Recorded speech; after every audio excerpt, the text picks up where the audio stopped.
Vou usar. Não.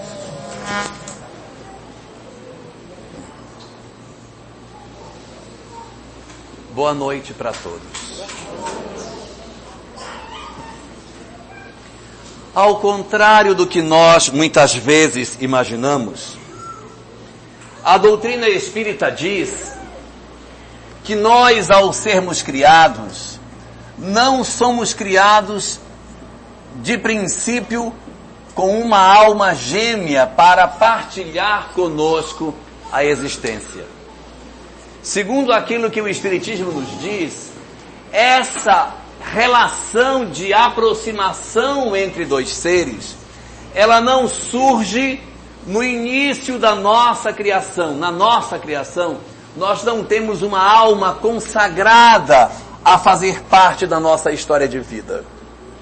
Esse fenômeno de nós nos aproximarmos de alguém é um fenômeno que se constrói ao longo do tempo, das existências, das várias experiências que nós vamos vivenciar nas diversas encarnações que deveremos ter no curso da história. É assim, convivendo com as pessoas, que nós vamos identificar determinados indivíduos que, de certa maneira, passam a fazer parte da nossa história afetiva. Os espíritos, no início de tudo, são todos estranhos entre si. Mas num dado momento, nós começamos a escolher alguém para juntarmos as nossas vidas com essa outra pessoa. Conforme aquilo que o Espiritismo nos apresenta, essa relação de proximidade, essa decisão de nos aproximarmos dos outros, esse momento no qual nós escolhemos alguém para caminhar conosco na forma de um parceiro, que a gente poderia chamar aqui de um marido, esposa, um casal.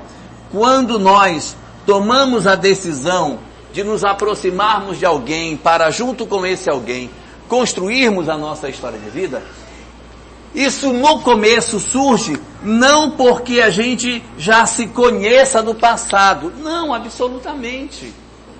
Porque se toda vez a gente já se conhecesse do ontem, no ontem se conheceu no antes do ontem. E aí antes do ontem, que do ontem, nunca ia ter começo. Então há um momento em que realmente a gente se conhece. E é possível que nós, ao nos conhecermos, ao nunca termos tido uma história anterior, apesar de nós nunca termos nos conhecido em outras existências, é possível que as pessoas, mesmo estranhas, se tornem um casal. Esta situação, ela é muito mais comum quanto mais primitivo é o espírito. Espíritos em começo de evolução, que estão nas suas primeiras existências, aprendendo a plantar, aprendendo a descobrir o que é o escuro, o que é o claro, aprendendo a construir seu próprio alimento. Naquelas primeiras existências nossas, nós somos ainda almas muito primitivas.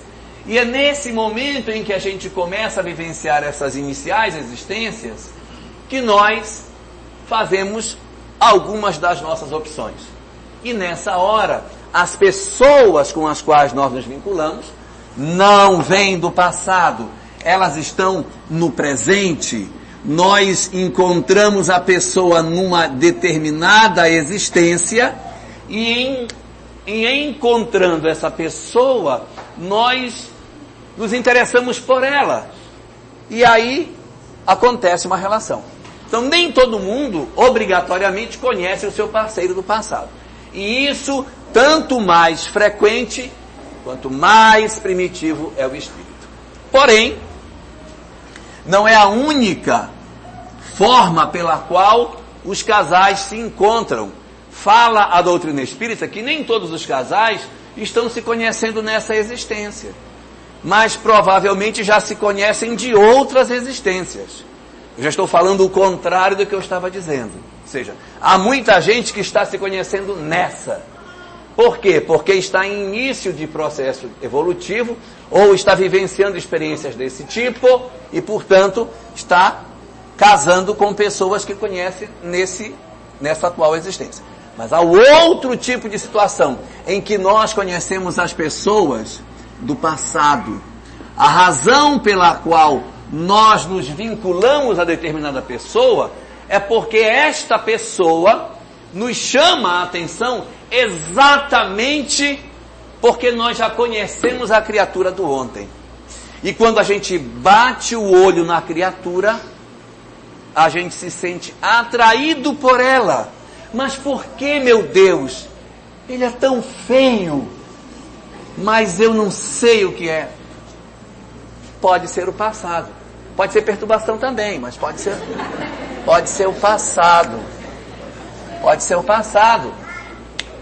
O que é isso? Nós já vivemos outras existências e determinadas pessoas que a gente está elegendo para ser o nosso parceiro, nós conhecemos de outras existências, de outras histórias, de outras vidas nas quais essa pessoa que a gente se sente atraído já pode ter tido uma outra história conosco. Por isso que a gente olha o outro e sente um trem que é essa atração por conta do passado que o outro representa. Acontece que nós, frequentemente, estamos vindo de um passado de muitos tropeços. A gente tem muitos defeitos, ainda tem muitas imperfeições.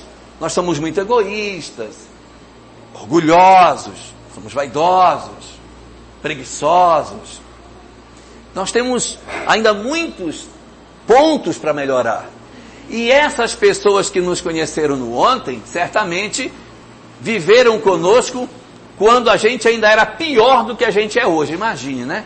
Se hoje a gente já é complicado, que dirá antes, como a gente era. E aí você então viveu com esta pessoa numa outra história que provavelmente não foi lá muito feliz. Uma grande parte das nossas histórias do passado não são histórias felizes. Por quê? Porque o nosso planeta reúne um tipo de espírito que são espíritos difíceis, complicados, cheios de traumas, cheios de imperfeições. Então as nossas relações do passado também têm uma tendência a serem relações conflituadas, ou seja, a gente encontra alguém para partilhar a vida, duas pessoas que decidem estar juntos, mas essas pessoas, elas vêm de uma história infeliz. São situações em que no passado a gente não foi feliz. Aí vem aquela coisa, ué, mas se não foi feliz, por que quer, né?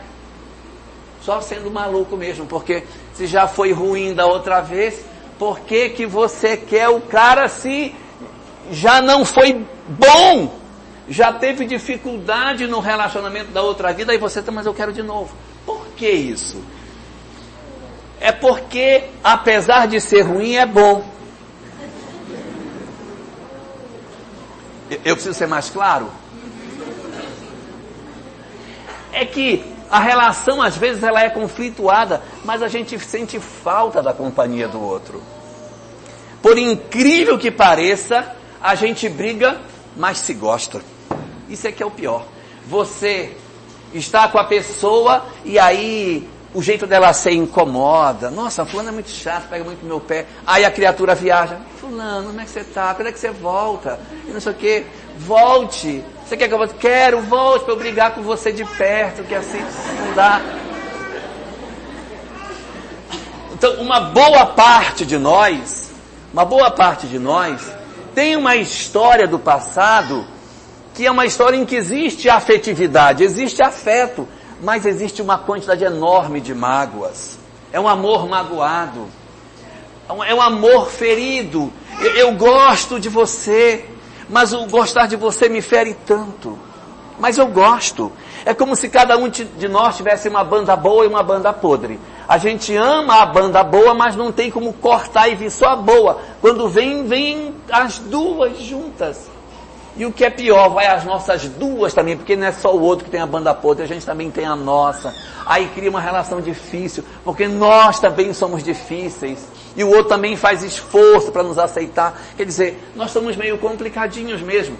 Mas apesar de sermos complicados, nós nos sentimos atraídos. Isso é que é um magnetismo danado que a vida tem. Porque apesar de todas essas nossas dores, nós ainda assim sentimos a necessidade de se preocupar com o outro. Será que ele está bem? Às vezes tem casais que vivem uma relação difícil, problemática. Geralmente separa, e vai um canto, vai para o outro. Ah, eu odeio ele, não quero ver ele nunca mais. Aí passa um tempo, aí começa uma ligaçãozinha hoje. Aí vem outra ligação amanhã. Aí depois são 2 ligações. Aí já procura saber como é que tá. Aí devagarinho vai se reaproximando. Mas não é possível, vai ser um karma, gente.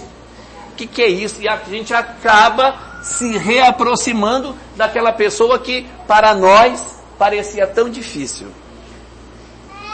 É só pegar aquela música do Zezé de Camargo e diz assim: no meio da conversa, não sei o resto. Um fala e aí quem fica não deseja que o outro tenha sorte. Lembraram qual é?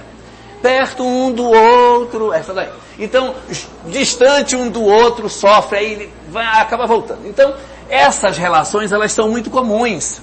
São casamentos que vêm do passado. É uma história do ontem, mas é uma história do ontem mal resolvida. Uma história do ontem que tem um amor envelopado na mágoa. Eu tenho amor aqui no cerne, mas tem uma história de mágoa que envolve esse amor. Então, quando a gente reencarna, o sentimento que está no fundo é o amor. Então, a gente vê aquela pessoa, a gente se sente atraído por ela. E na medida em que a gente vai vivendo, é possível que a gente construa um amor maior ou que essa história de mágoa volte a se construir novamente. Mas a gente tem uma certa atração pela pessoa. Então há uma tendência nossa de nós nos aproximarmos das pessoas com quem a gente já teve uma história. Só para aliviar quem está me olhando apavorado, eu preciso dizer uma coisa. Não quero que ninguém pense assim: meu Deus, então estou morta. Porque já que é assim, então o cara apronta e eu volto. Ele apronta e eu volto. Eu não vou conseguir viver a vida dele nunca. Não, não é isso. Estamos falando daquelas relações aonde há uma afetividade e há umas feridas. É uma relação que a gente se gosta, mas é aquela coisa que vai assim meio que no tranco. Uma relação meio atritada. Naquele modelo eu não presto, mas eu te amo, sabe aquela coisa assim? E vai andando. Isso é uma situação. Existe outra em que esta situação de casamento é uma situação quase que insustentável. Difícil demais. Porque existe mágoa demais, feridas demais, dores demais. Ai meu Deus, e o que vai acontecer comigo? Eu estou perdido, eu estou perdida, porque já que é assim, nós vamos nos reencontrar eternamente? Não necessariamente. Para este caso, vamos abrir aqui 2 situações. Para este caso em que as feridas se tornaram muito maiores do que o amor, naqueles casos em que as feridas tornaram-se muito mais dolorosas, o casamento é uma coisa quase que insustentável. Imagine se a gente vai pensar: eu quero casar de novo com a mesma pessoa que eu adoro andar torturado. É mais difícil que isso aconteça. Então, o que é que o Espiritismo diz que acontece nesse caso? Neste caso, o melhor a fazer quando nós vivemos esse tipo de experiência é que nós, que estamos vivendo essa dor, experimentemos o exercício do perdão com aquele que está conosco. Ah, mas é muito difícil. O miserável faz um monte de coisa para mim, ele faz isso, faz aquilo. Mas o perdão não é você silenciar para tudo que a pessoa faz. Aceitar tudo que o outro faz não é perdão. O perdão é não trazer na alma o peso da mágoa. É não carregar o ódio daquela pessoa. É não amargar-se por dentro por conta daquilo que o outro faz. Porque são situações diferentes. No primeiro caso, nós temos uma relação difícil. Sim, temos. Mas tem um amor aqui. Há outras situações do passado, inclusive, que é muita ferida. Nessas circunstâncias, o que nós temos que fazer? Buscar, tanto quanto possível, não pesar os nossos corações com mágoa. Não amargar as nossas almas amaldiçoando a pessoa. Conheço pessoas que quando o marido sai para o trabalho, a mulher diz para ele, vai com Deus, mas esse vai com Deus é para ele ir mesmo, entendeu? Para que Deus leve ele de vez. Vai com Deus. Aí quando voltou, meu Deus, voltou. Né? Então, nessas situações é preciso que a gente cuide do nosso coração, para que a gente não se torne com o coração pesado, não se torne amargurado demais, mas cuide do perdão em nós. Por que cuidar do perdão em nós? Porque o perdão é a chave da liberdade. Vou repetir, o perdão é a chave da liberdade. Se você tem um relacionamento com outra pessoa, horrível o relacionamento, e você odeia essa pessoa e vive um inferno e procura manter essa relação de ódio, você cria um vínculo mental com ela. Porque toda vez que você lembra para ter raiva dela, você sintoniza com ela. Faz sentido, estou dizendo? Então, quando a gente odeia alguém, eu estou dizendo para a lei, ei, eu quero estar perto do fulano. Amar nos vincula, odiar nos vincula. É preciso que a gente perdoe para soltar o nosso coração.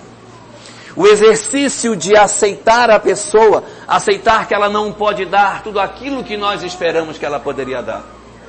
O exercício de entender que o outro não pode me oferecer aquilo que eu gostaria que ele me desse, porque a quantidade de amor que ele tem para dar é aquilo. Assim como eu também, da minha parte, não consigo dar amor como eu gostaria de dar, o outro também tem deficiência. E é aceitar o outro do jeito que o outro é. E aí, fazer um exercício do perdão. Porque este exercício pode desatar as almas.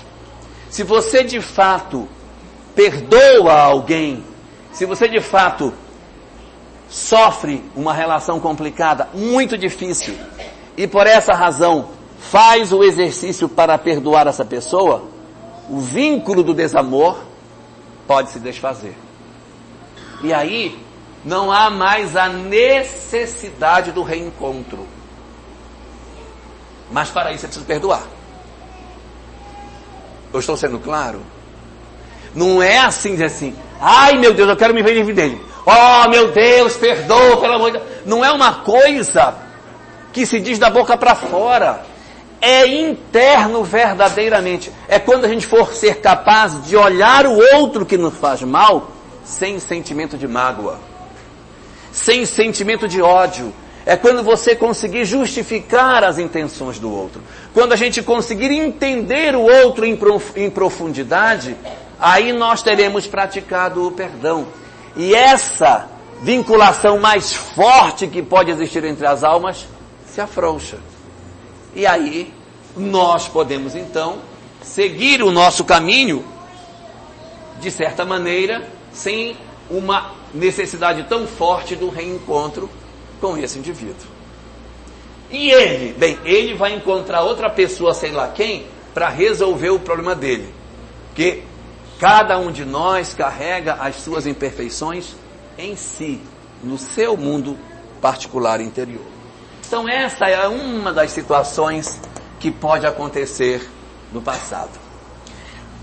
Uma segunda situação que pode acontecer de almas que se conhecem do passado é a situação na qual você tem um espírito complicadinho, ainda amargo, difícil, com um parceiro que compreende esta pessoa, que entende as limitações que ele possui.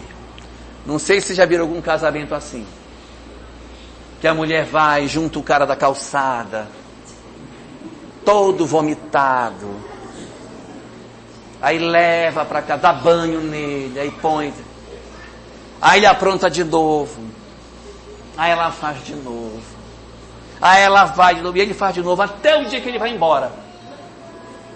Aí ele vai embora, deixa ela sozinha, e ela fica com os filhos para cuidar.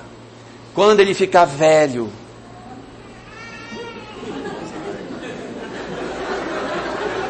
vou olhar para você, fica velho, com Alzheimer, diabetes, pressão alta, osteoporose,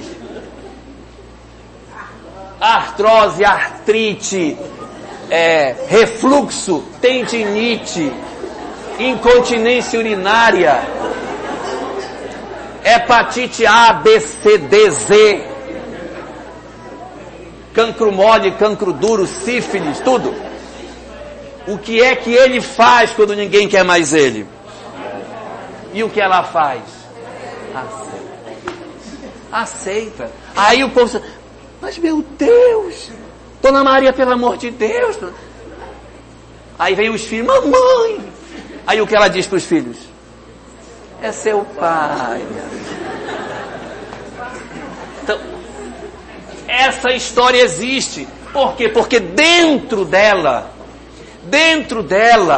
existe um sentimento que nós não conseguimos entender. É a sensação nela de que é dever dela cuidar dele. E ela diz assim, se eu não fizer para ele, vai se acabar. Eu tenho que fazer porque senão ele vai morrer, ele vai ficar na rua jogado. Eu preciso fazer. Então, dentro da cabeça dela, há uma necessidade de fazer. Se ela não fizer, ela não se sente bem. Ela precisa fazer.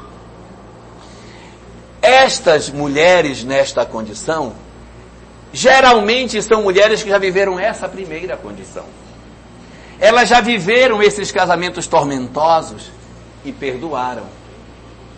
O perdão desata as nossas vidas. E aquele que nos feriu, segue sua vida.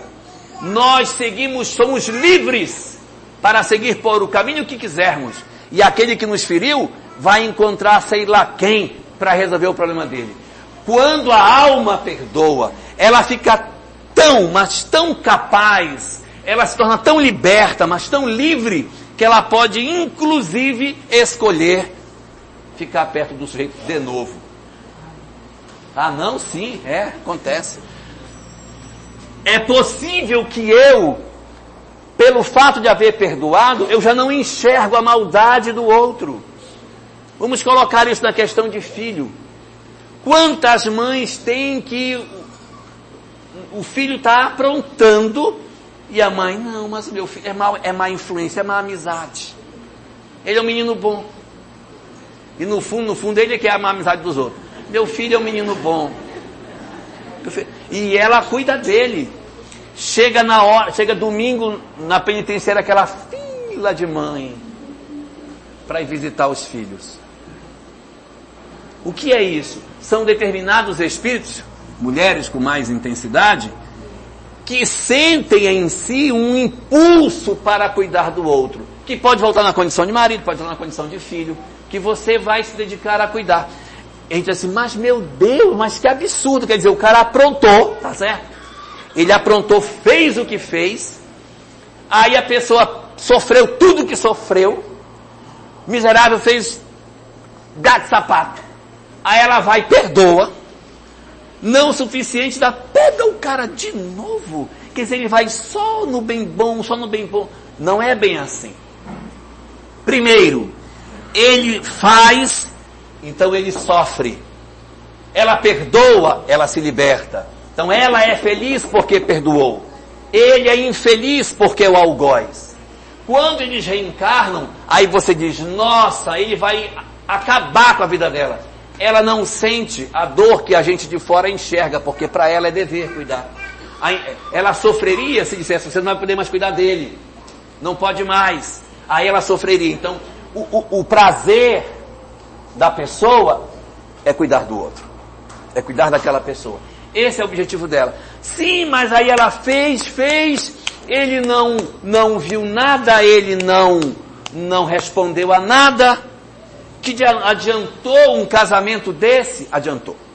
Adiantou porque lá no Evangelho segundo o Espiritismo, há um item chamado benefícios pagos com a ingratidão.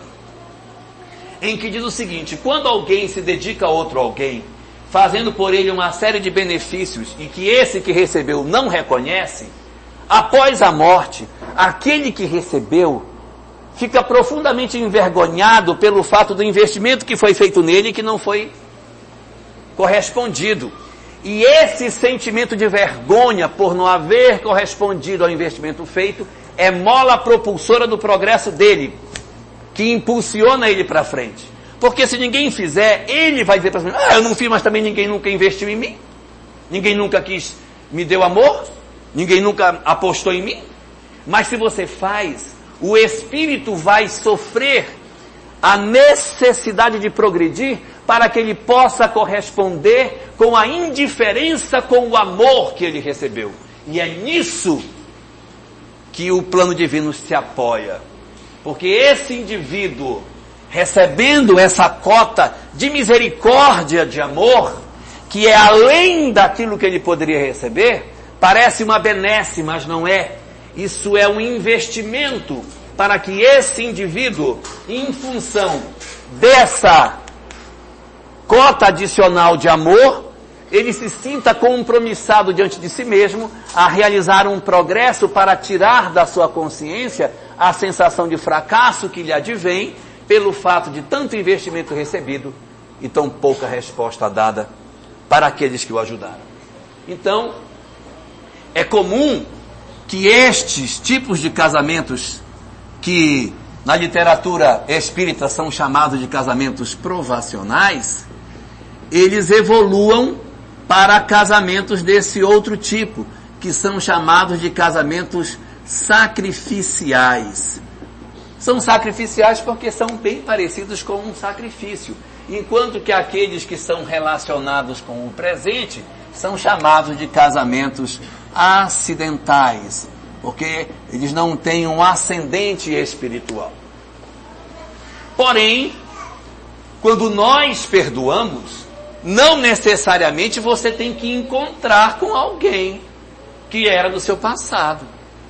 Você pode, em função do esforço no bem que faz, da luta para vencer as fragilidades, da sua capacidade de amar resolutamente, de não guardar mágoa de quem lhe feriu, fazer uma próxima existência na qual você não encontra o seu algoz. Isso é possível, em que você daqui sai para um outro tipo de relacionamento, no qual nós iremos encontrar com outras pessoas que, diferentemente das outras histórias, vão constituir conosco relações felizes.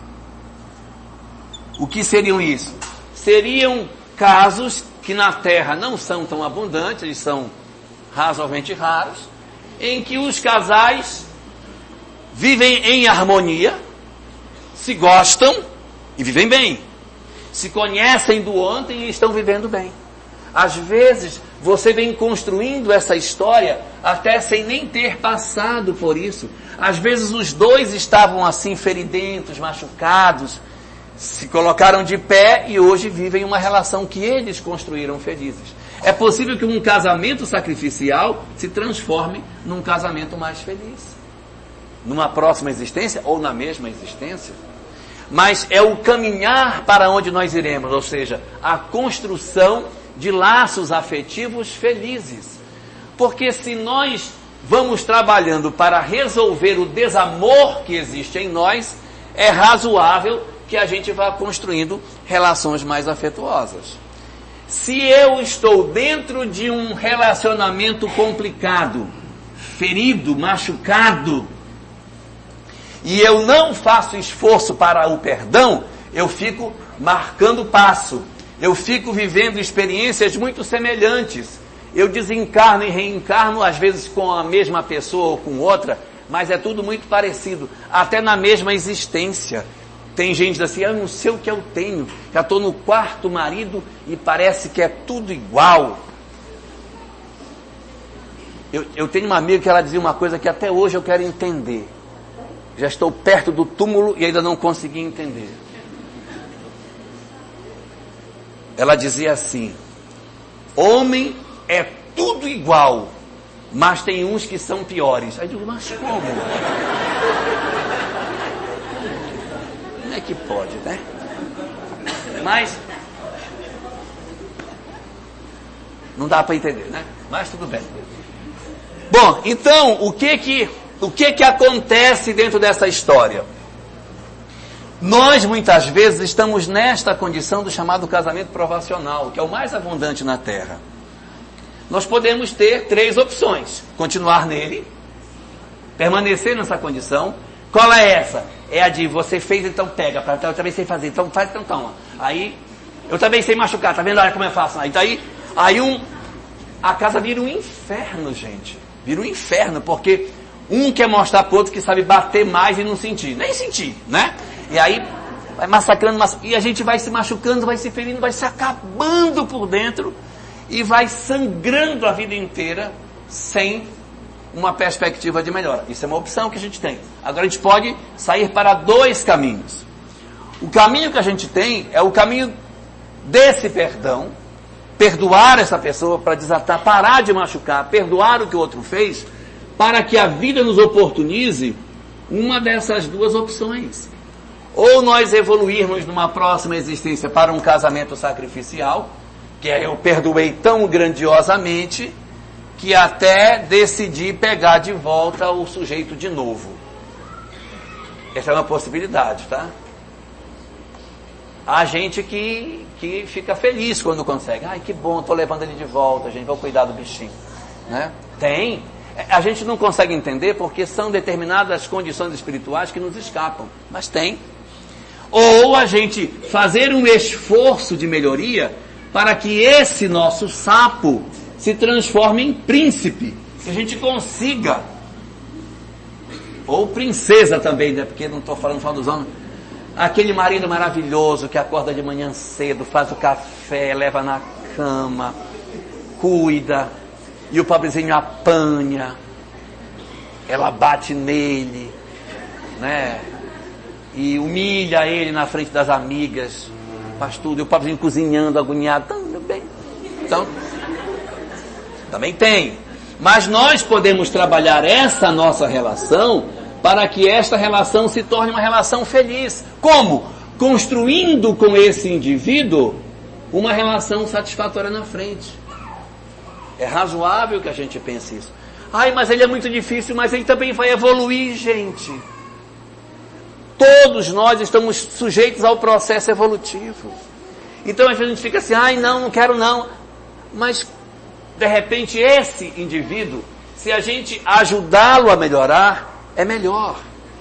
Será melhor. Existe uma lenda grega que conta a história de um escultor chamado Pigmalião.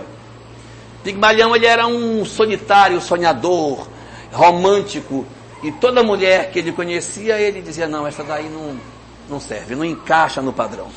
E assim ele ficou, nunca achou a mulher que ele gostasse, que fosse ideal para ele. Aí, como ele era escultor, resolveu esculpir a mulher. Esse conselho aqui não vale para hoje, é só na Grécia Antiga, na época da mitologia, tá? Não serve para hoje. Solteiros não adianta que não vai dar certo. Aí, ele comprou um bloco de pedra, foi para casa e saiu esculpindo a mulher, como ele achava que ela deveria ser, o nariz, a orelha e tal. Aí foi, esculpiu ela toda direitinho, do jeitinho que ele queria. Quando terminou, ele disse, é isso aí. Essa é a mulher ideal. A mão só ferida, só calo. Se arrebentou todinho, mas fez. Depois que ele fez, ficou tão empolgado com o que ele fez, que ele se apaixonou pela estátua. E ele passou a se devotar à estátua. E aí ele amava fazer declarações a ela, porque ela, para ele, era melhor do que qualquer outra mulher. Aí um dia, a deusa do amor, Afrodite, que só existe lá na mitologia grega, penalizada com a situação de Pigmalião, foi lá e tornou a estátua, que chamava Galateia, uma mulher belíssima, e eles se casaram e foram felizes para sempre. Moral da história.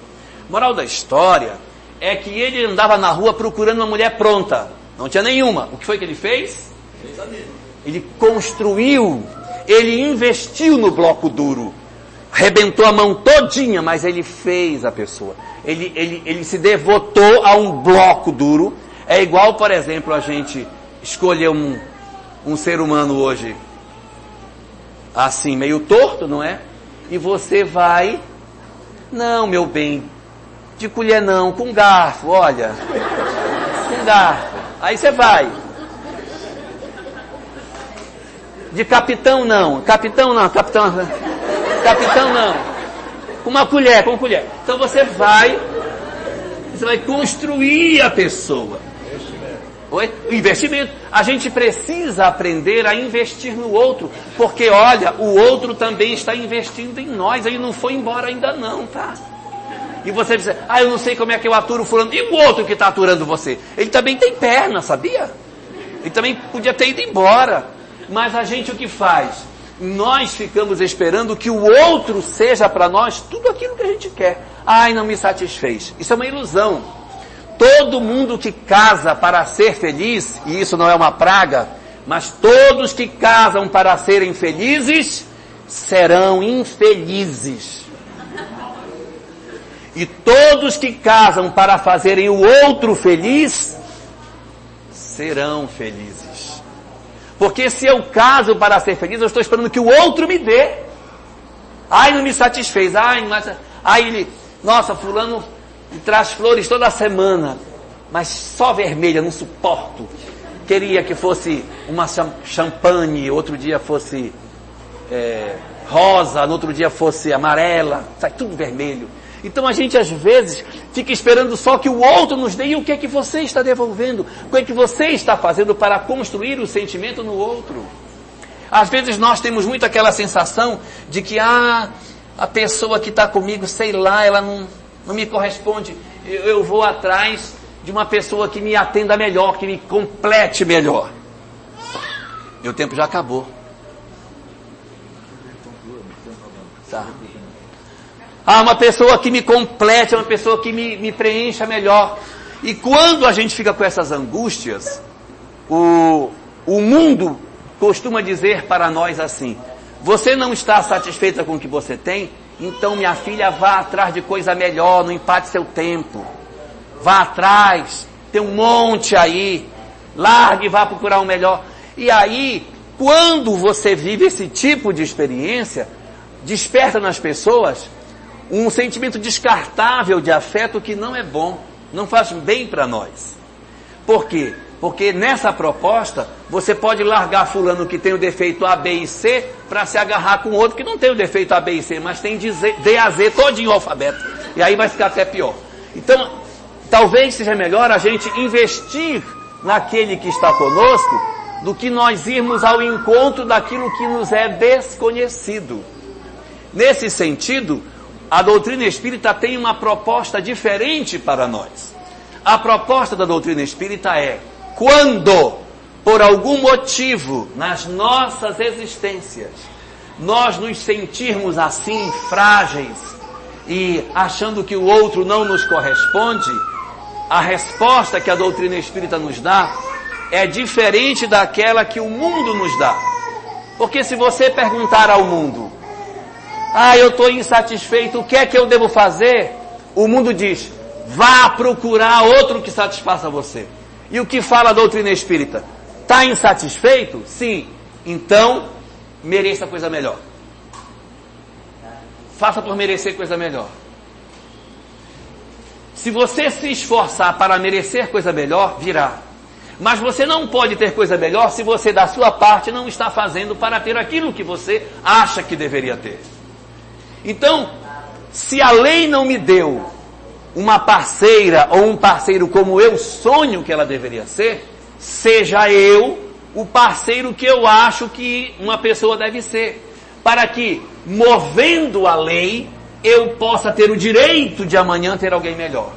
Mas se eu rompo um relacionamento porque eu não recebo o que quero, para ir ao encontro daquilo que eu acho que eu mereço, eu passo a não ser merecedor, exatamente pelo fato de não ter agido coerente com aquilo que eu desejo. Então a proposta da doutrina espírita é que a gente, tanto quanto possível, se esforce para merecer. Que a gente lute dentro de nós para retirar de nós toda a mágoa, todas as feridas que temos e que nos impedem de sermos felizes. E mesmo que a gente tome a decisão, que é uma questão de fórum íntimo, de levarmos as nossas vidas sozinhos, rompendo um relacionamento, que a gente não faça duas coisas. Que a gente, por conta de uma específica separação que a gente venha a realizar, que nós não, primeiro, envenenemos os nossos filhos. Que nós não plantemos o ódio do cônjuge no coração deles. Não façamos isso. Isso gera problema espiritual. Não envenenar ninguém contra outro. Ah, seu pai, meu filho, não faça isso. Ah, sua mãe, não faça. Não desconstrua essas imagens nas crianças. Essa é a primeira coisa que a gente tem para fazer. E a segunda coisa é não enlouquecer. Não enlouquecer. Porque há pessoas que diante de uma separação enlouquecem. Enlouquecem tanto porque se desconstroem enquanto indivíduo, entram num processo depressivo, se acabam. Não se permita isso. Não se permita. Lute, reaja. E ao mesmo tempo não se destrua no outro lado, vivendo uma vida de loucura na expectativa de compensar possíveis traumas ou insatisfações que trouxe da vida de casado. Nós, na construção das nossas histórias afetivas, não tenhamos dúvida, todos nós temos feridas que sangram, feridas maiores ou feridas menores. É importante que nós saibamos cuidar uns dos outros. O que faz com que a gente construa uma relação afetuosa é nós cuidarmos um do outro. Um casamento, se nós compararmos com o esporte, ele tem que ser o mais próximo possível do frescobol e o mais longe possível do tênis. É igualzinho. O que é o tênis? 2 raquetes, 2 pessoas numa quadra e um querendo derrubar o outro, para o outro não pegar. E o que é o frescobol? É a mesma coisa. 2 raquetes, 2 pessoas e uma bola e um dando a bola para o outro. O prazer é que o outro devolva.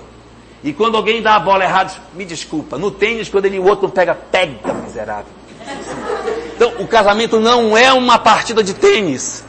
Ele tem que ser, tanto quanto possível, uma partida de frescobol, em que a gente está em parceria, retirando essas feridas, não porque é bonitinho, porque é romântico, porque as religiões mandam, não, porque perdoar é importante para nós, para que a gente quebre as algemas e nós possamos construir histórias felizes nas nossas vidas para frente.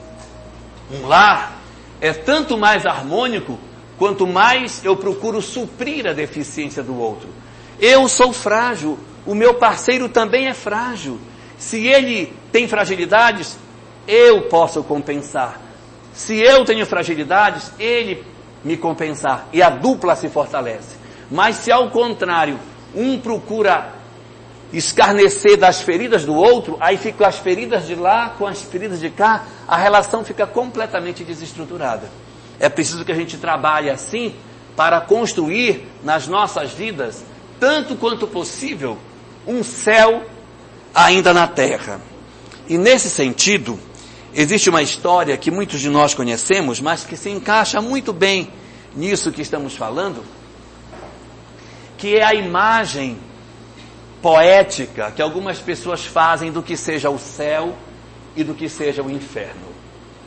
O que é o inferno? Isso não é real, tá, gente? Isso é uma ilustração. Não quero que depois ninguém saia daqui e vai dizer, olha, eu fui no centro espírita e me disseram como é que é o inferno. Isso é mais poético. O inferno, segundo se diz, é um local aonde as pessoas que vivem lá gritam desesperadamente e ninguém se entende, é uma bagunça total, por uma única razão.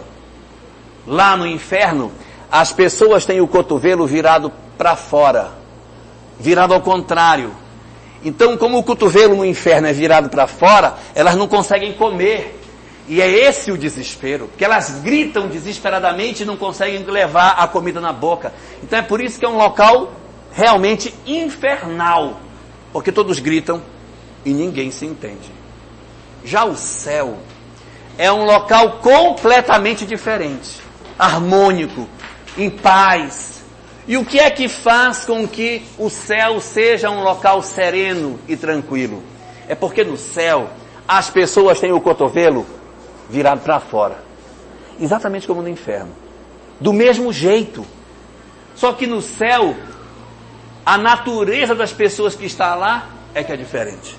Porque já que eles descobriram que eles não conseguem pôr a comida na boca, cada um pega no prato e alimenta o que está ao lado.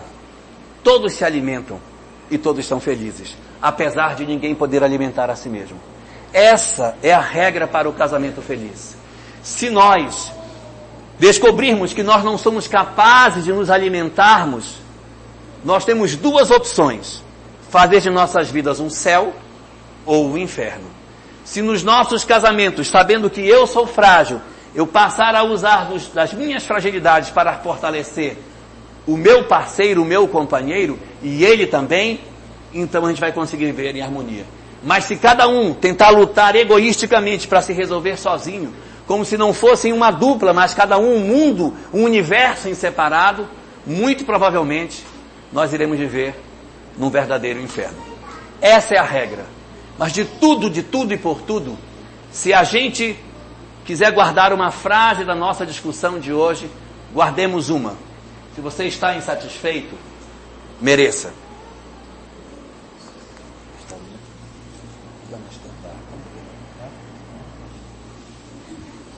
O Pedro quer que eu conte uma história.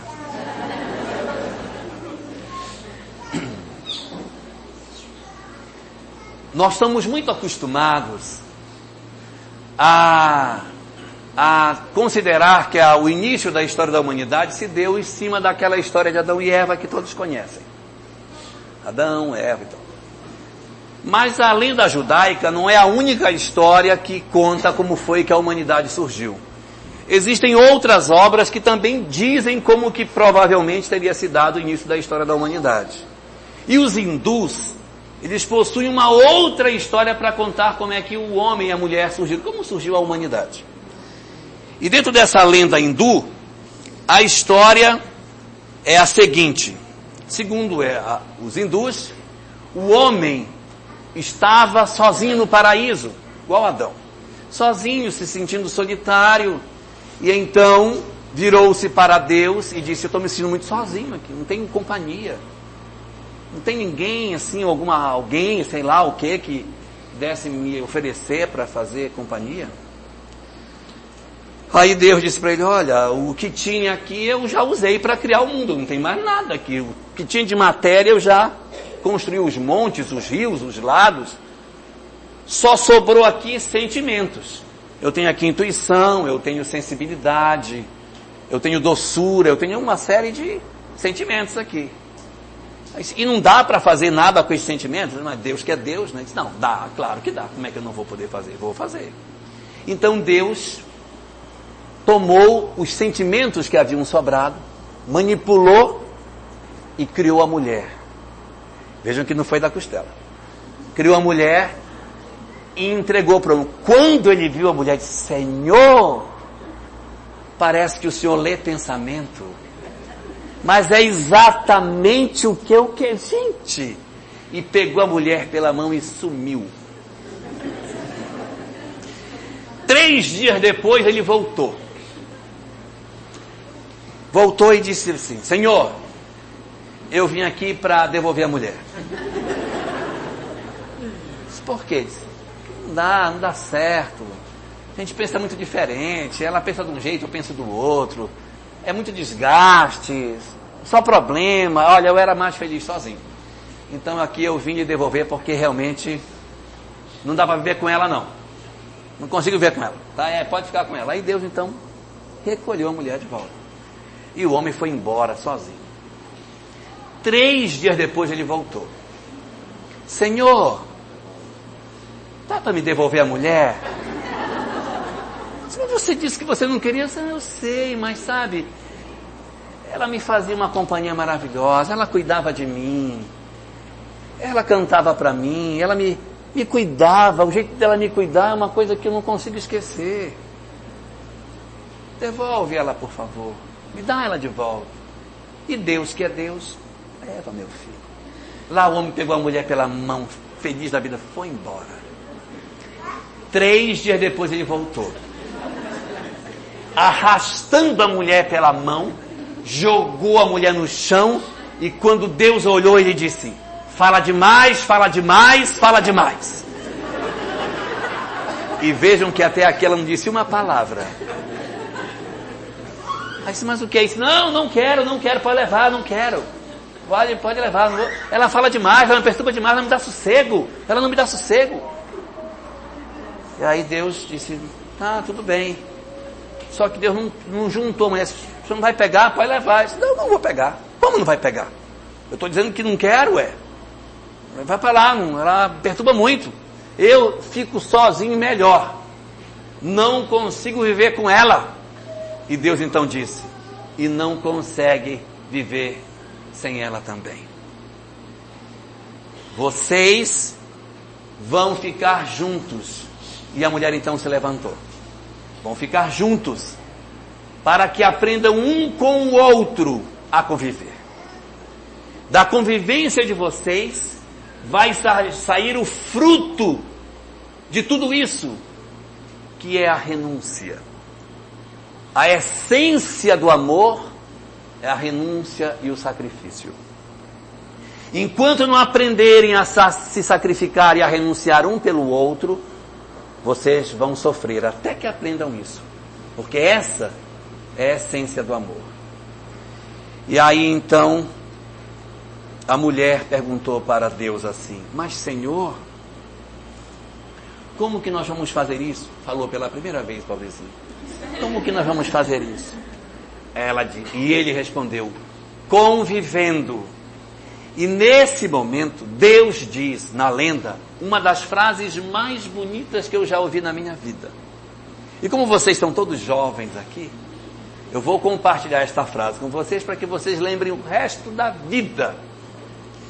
Deus teria se virado para os dois e teria dito: lembrem-se, o amor é como plantar uma árvore na janela. Quando se ganha a sombra, se perde uma parte da paisagem. Isso é renúncia. Porque se você quiser ver a paisagem inteira, é no sol, tá?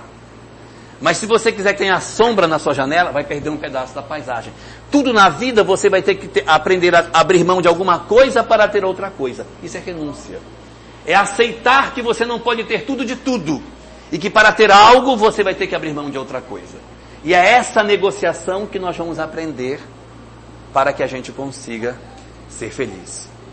Então, ele disse ao homem: levante-se, tome sua companheira. E ele passou a mão pela cintura dela, e Deus disse: sigam, e sejam felizes, e busquem, tanto quanto possível, a essência do amor, a renúncia e o sacrifício. Ok?